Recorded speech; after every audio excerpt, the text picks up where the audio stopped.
Which of the following countries has a non written constitution? దీని answer మీరు పాకిస్తాన్ అనుకుంటున్నారా? అయితే మీరు 1 మార్క్ కోల్పోయినట్టే. ఇలాంటి ఎన్నో బిట్స్ని విత్ ఎక్స్ప్లెనేషన్తో వీడియోలో డిస్కస్ చేద్దాము. Let's start the video.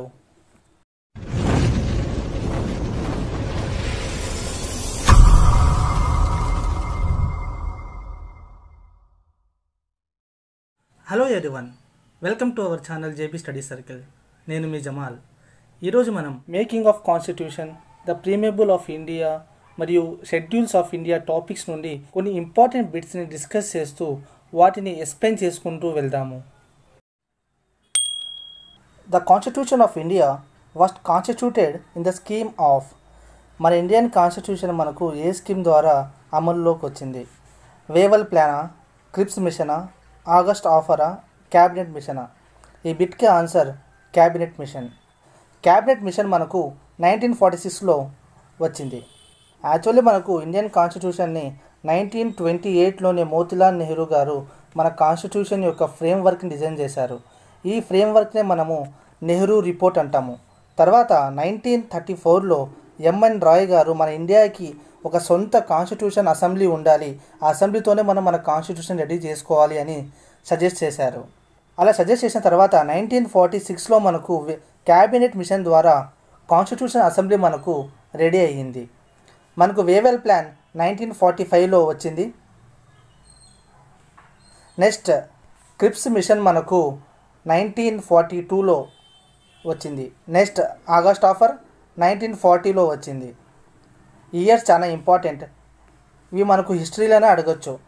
Wavell plan మనకు 1945లో, క్రిప్స్ మిషన్ 1942లో, ఆగస్ట్ ఆఫర్ 1940లో, క్యాబినెట్ ప్లాన్ మనకు 1946లో వచ్చింది. బై ద వే, మీరు నా వీడియోస్ ఫస్ట్ టైం చూస్తున్న పార్ట్ అయితే మన ఛానల్ని తప్పకుండా సబ్స్క్రైబ్ చేసుకోండి.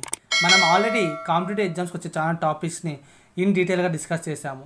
ఆ వీడియోస్ అన్నీ మన ఛానల్ ప్లేలిస్ట్లో ఉన్నాయి. ఈ వీడియోని తప్పకుండా మీ ఫ్రెండ్స్ అండ్ ఫ్యామిలీతో షేర్ చేయండి. Who of the following was the chairman of constitution assembly of India? India యొక్క కాన్స్టిట్యూషన్ అసెంబ్లీ చైర్మన్ ఎవరు అని అడుగుతున్నారు. ఆప్షన్ 1 రాజేంద్ర ప్రసాదా, జవహర్లాల్ నెహ్రూ, అంబేద్కరా, లాల్ బహదూర్ శాస్త్రియా? మనలో చాలామంది ఆన్సర్ అంబేద్కర్ అనుకుంటాము, బట్ అది రాంగ్ ఆన్సర్. ఈ క్వశ్చన్కి ఆన్సర్ వచ్చేసి రాజేంద్ర ప్రసాద్. రాజేంద్ర ప్రసాద్ గారు మనకు కాన్స్టిట్యూషన్ అసెంబ్లీకి చైర్మన్లా ఉన్నారు. చైర్మన్ అనుకోవచ్చు, లేకుంటే మనం పర్మనెంట్ ప్రెసిడెంట్ అని అనుకోవచ్చు. యాక్చువల్గా మనకు రాజేంద్ర ప్రసాద్ గారి కన్నా ముందు సత్యనారాయణ సిన్హా గారు కూడా మనకు కాన్స్టిట్యూషన్ అసెంబ్లీకి చైర్మన్గా ఉన్నారు. బట్ ఆయన జస్ట్ 2 days మాత్రమే చైర్మన్లో యాడ్ చేశారు. మనకు ఒకవేళ క్వశ్చన్లో డ్రాఫ్టింగ్ కమిటీకి చైర్మన్ ఎవరని అడిగింటే దానికి ఆన్సర్ మన అంబేద్కర్ అని పెట్టేవాళ్ళము. గుర్తుంచుకోండి, కాన్స్టిట్యూషన్ అసెంబ్లీ అయితే రాజేంద్ర ప్రసాద్, డ్రాఫ్టింగ్ కమిటీ అయితే అంబేద్కర్ గారు. మిగతా ఆప్షన్స్ ఏమున్నాయి? జవహర్లాల్ నెహ్రూ గారు, ఈయన మనకు first prime minister. Next Lal Bahadur Shastri garu, ఈయన మనకు second prime minister of India. Which of the following countries has a non written constitution? ఈ కింద ఉన్న కంట్రీస్లో ఏ కంట్రీకి రిటర్న్ కాన్స్టిట్యూషన్ లేదు? ఫస్ట్ ఆప్షన్ యుఎస్ఏనా, యూకేనా, పాకిస్తానా, ఇండియా? ఈ ఆప్షన్స్లో మనకు రిటర్న్ కాన్స్టిట్యూషన్ లేని కంట్రీ ఏదంటే యూకే, ఇంగ్లాండ్. ఇండియా వరల్డ్లోనే ఇండియాకే అతిపెద్ద రిటర్న్ కాన్స్టిట్యూషన్ ఉంది. మనం రిటర్న్ కాన్స్టిట్యూషన్ సదుపాయాన్ని యుఎస్ఏ నుండి తీసుకున్నాము. నెక్స్ట్ పాకిస్తాన్కి కూడా రిటర్న్ కాన్స్టిట్యూషన్ ఉంది. ఈ ఆప్షన్స్లో మనకు రిటర్న్ కాన్స్టిట్యూషన్ లేని దేశం ఏదంటే అది యునైటెడ్ కింగ్డమ్. యునైటెడ్ కింగ్డమే కాకుండా ఇజ్రాయెల్కి కూడా మనకు రిటర్న్ కాన్స్టిట్యూషన్ లేదు. How many times has the preamble of the constitution been amended? మన ఇండియా యొక్క ప్రీమేబుల్ని మనము ఎన్నిసార్లు అమెండ్ చేశాము అని క్వశ్చన్. ఆప్షన్ 1 3 టైమ్సా, 2 టైమ్సా, 1 టైమా, ఎప్పుడు అమెండ్ చేయలేదా? మనకు దీనికి ఆన్సర్ వచ్చేసి 1 టైం. మనము మన ఇండియన్ కాన్స్టిట్యూషన్ని ఇప్పటి వరకు జస్ట్ ఒక్కసారి అమెండ్ చేశాము. అది ఎప్పుడంటే మనము 1976లో 42nd అమెండ్మెంట్తో మనము మన ఇండియన్ ప్రీమేబుల్ని ఒకసారి అమెండ్ చేశాము. ఈ అమెండ్మెంట్లో మనం ఏమేమి చేశామంటే మన ఇండియన్ ప్రీమేబుల్కి సోషలిస్టిక్, సెక్యులర్ అండ్ ఇంటెగ్రిటీ అనే వర్డ్స్ని మనము యాడ్ చేశాము. అసలు మనము ఆర్టికల్ 368 ద్వారా మన ఇండియన్ ప్రిమబుల్ని మనం అమెండ్ చేయొచ్చా చేయలేమా అని కేశవ భారతి కేసు మనకు 1973లో జరిగింది. ఈ 1973లో మనము కేశవ భారతి కేసు ద్వారా మన ఇండియన్ ప్రిమబుల్ని మనము అమెండ్ చేయవచ్చు అని మనకు తీర్పు వచ్చింది. ఆర్టికల్ 368 మనకు కాన్స్టిట్యూషన్ని ఎలా అమెండ్ చేయాలో చెప్తుంది.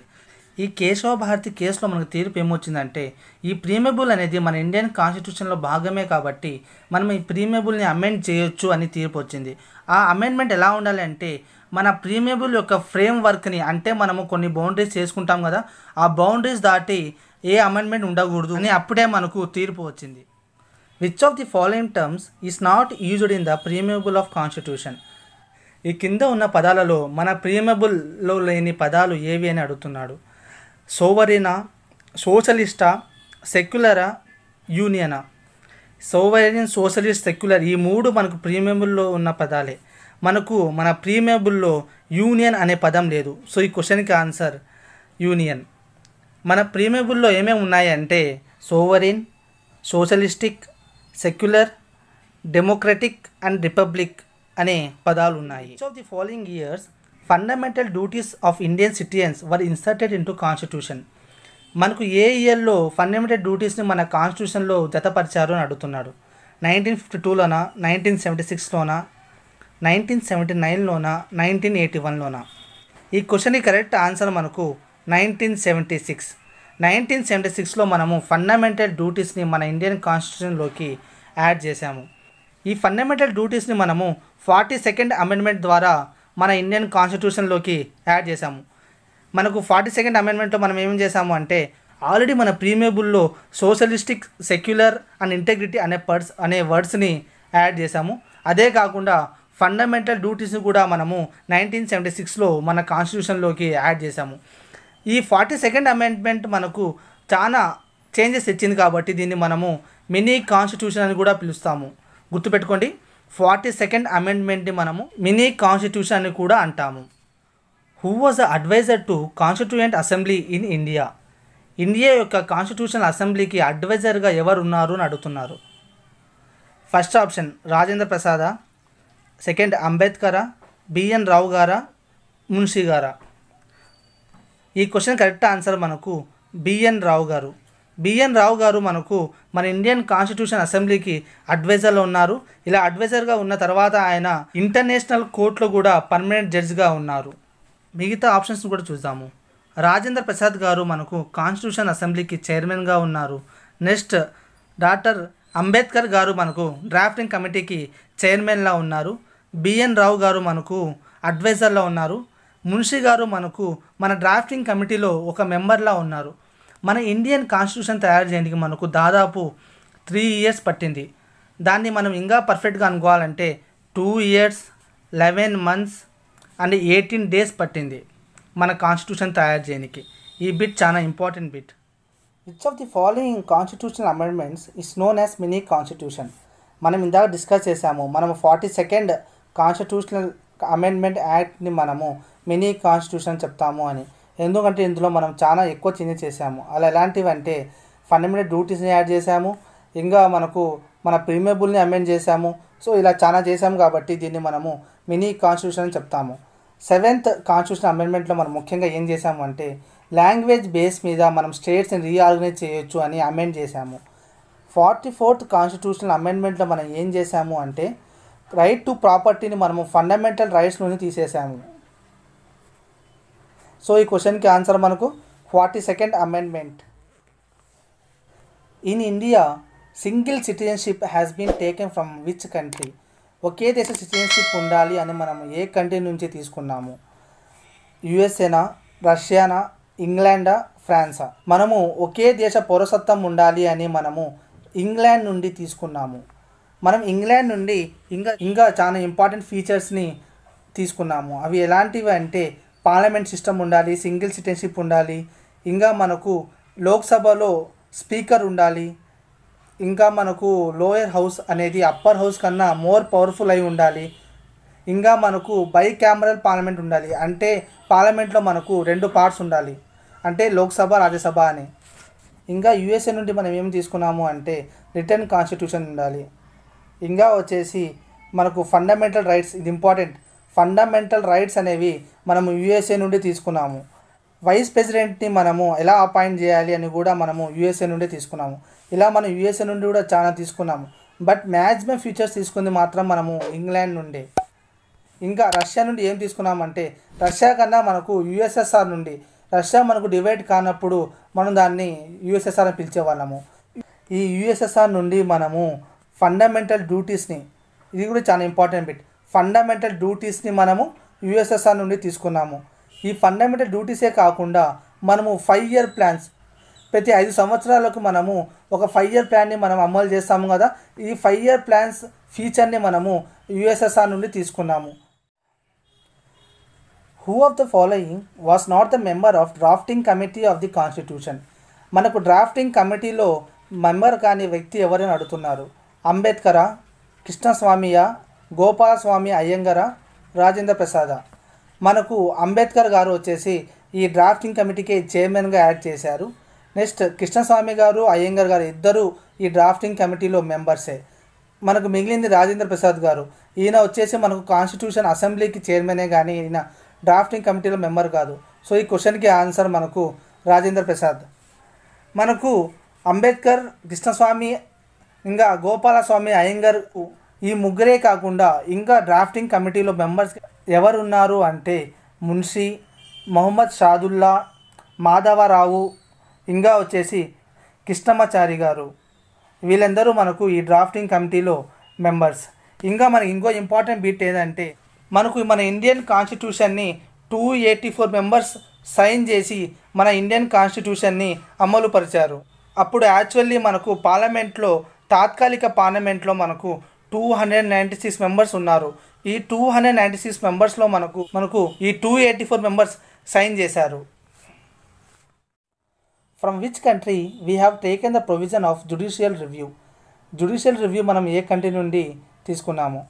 యుఎస్ఏనా, కెనడానా, ఇంగ్లాండా, ఫ్రాన్సా? ఈ జుడిషియల్ రివ్యూ మనము యుఎస్ఏ నుండి తీసుకున్నాము. ఇంకా కెనడా నుండి మనం ఏమేమి తీసుకున్నాము అంటే, కెనడా నుండి మనము ఫెడరల్ సిస్టమ్ని తీసుకున్నాము, కాన్కరెంట్ లిస్ట్ని కూడా తీసుకున్నాము. ఇంగ్లాండ్ నుండి మనం చాలా తీసుకున్నాము, అవి ఆల్రెడీ డిస్కస్ చేసాము. నెక్స్ట్, సో ఈ క్వశ్చన్కి ఆన్సర్ మనకు option 1 USA. Which country has the longest constitution in the world? ప్రపంచం కల్లా మనకు అతి పెద్దదైన కాన్స్టిట్యూషన్ ఏది? యుఎస్ఏనా, ఇంగ్లాండా, ఇండియానా, ఫ్రాన్సా? ఈ క్వశ్చన్కి ఆన్సర్ మనకు మన భారత్, మన ఇండియానే ఈ క్వశ్చన్కి ఆన్సర్. ఎందుకంటే ప్రపంచంలో అతిపెద్ద కాన్స్టిట్యూషన్ మన భారతదేశానికే ఉంది. మనము ఈ కాన్స్టిట్యూషన్, రిటర్న్ కాన్స్టిట్యూషన్ ఉండాలి అని మనము యుఎస్ఏ నుండి తీసుకున్నాము. అసలు రిటర్న్ కాన్స్టిట్యూషన్ లేని దేశం ఏదంటే అది ఇంగ్లాండ్. సో ఈ క్వశ్చన్కి ఆన్సర్ మనకు India. How many subjects are there in union list? మనకు యూనియన్ లిస్ట్లో ఎన్ని సబ్జెక్ట్స్ ఉన్నాయి? 86, 97, 52, 99? ఈ క్వశ్చన్కి ఆన్సర్ మనకు 97. యాక్చువల్గా మనకు 7th షెడ్యూల్లో మనకు సెంట్రల్కి ఇన్ని పవర్స్ ఉండాలి, స్టేట్కి ఈ పవర్స్ ఉండాలి, కాన్కరెంట్గా అంటే ఇద్దరి కలిపి ఈ పవర్స్ ఉండాలి అని డిసైడ్ చేశాము.